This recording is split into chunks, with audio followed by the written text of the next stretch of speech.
శ్రీరామకృష్ణ కథామృతం. శ్రీరామకృష్ణులు 5 విధముల సమాధి స్థితులు. ఒక మారు ఋషికేశము నుండి ఒక సాధువు దక్షిణేశ్వరం వచ్చెను. అతడు నాతో, ఏమి వింత, నీలో 5 విధముల సమాధి స్థితులు గాంచుచున్నాను అనెను. ఒక్కొక్కప్పుడు కపివత్, ఈ దేహమును వృక్షముపై మహావాయువు కోతివలే నీ కొమ్మ నుండి ఆ కొమ్మపైకి ఎగురుచుండును.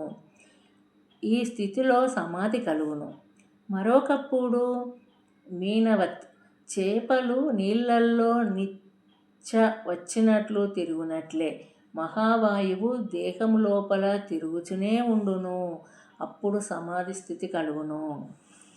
ఇంకొకప్పుడు పక్షివత్, పక్షి ఒక కొమ్మ నుండి మరొక కొమ్మకు ఎగిరినట్లుగా మహావాయువు ఎగురుచు సమాధి స్థితి కలుగుచుండును.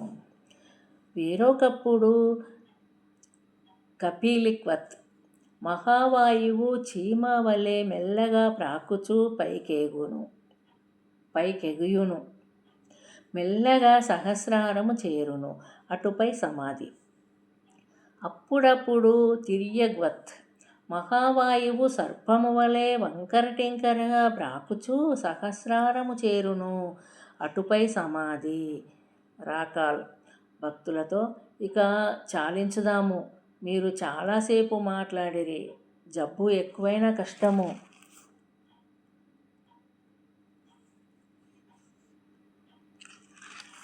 జై Sri Ramakrishna. Share and subscribe and like.